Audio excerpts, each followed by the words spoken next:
দিলীপ ঘোষকে নিয়ে একটা জল্পনা কিন্তু খুব দানা বাঁধছিল যে তিনি শাসক দলে হয়তোবা নাম লেখাতে চলেছেন বা নাম লেখাবে কিনা এখনো পর্যন্ত কিন্তু এই যে জিনিসটা স্পষ্ট হচ্ছে না।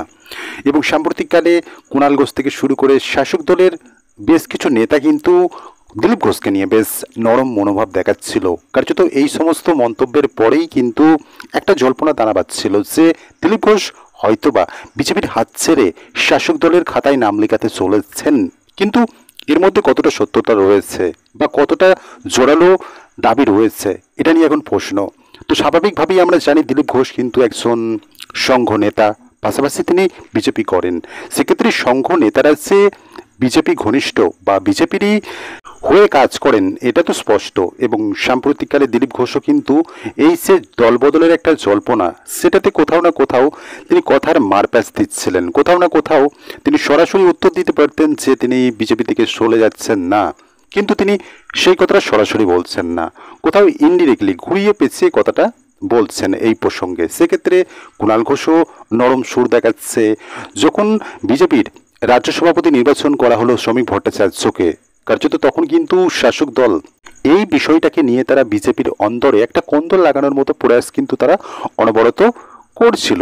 এখনো পর্যন্ত সেই যে শাসক দলের একটা প্রয়াস সেটা কিন্তু জারি রয়েছে, দিলীপ ঘোষের হয়ে কথা বলা। কার্যত এই জিনিসটা যখন প্রকাশ্যে আসছে যে দিলীপ ঘোষের মতো নেতার হয়ে কুণাল ঘোষ গলা ফাটাচ্ছে, সেক্ষেত্রে এটা তো স্পষ্ট হচ্ছিল যে দিলীপ ঘোষ হয়তোবা যে কোনো মুহূর্তে যে কোনো সময় শাসক দলের খাতায় নাম লেখাতে চলেছেন।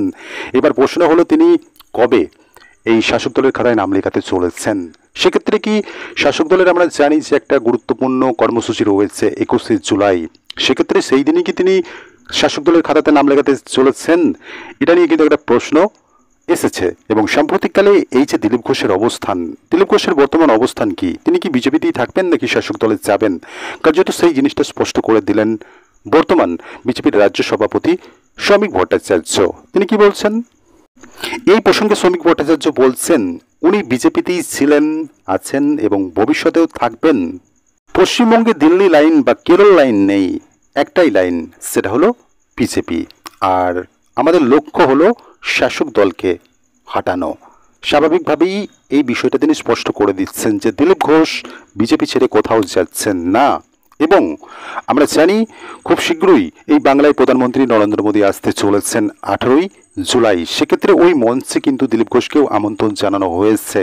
যেহেতু তিনি একজন বিজেপির বর্ষীয়ান নেতা, তো স্বাভাবিকভাবেই তাকে বর্তমানে যে বিজেপিতে সমানভাবে গুরুত্ব দেওয়া হচ্ছে বা এই যে একটা কর্মসূচিতে তার আমন্ত্রণ যেখানে প্রধানমন্ত্রী উপস্থিত থাকবেন, কার্যত এটা থেকে তো স্পষ্ট বোঝা যাচ্ছে যে এই যে শাসক দলের যে প্রয়াস সেটা কার্যত জল ঢেলে দিল বিজেপি।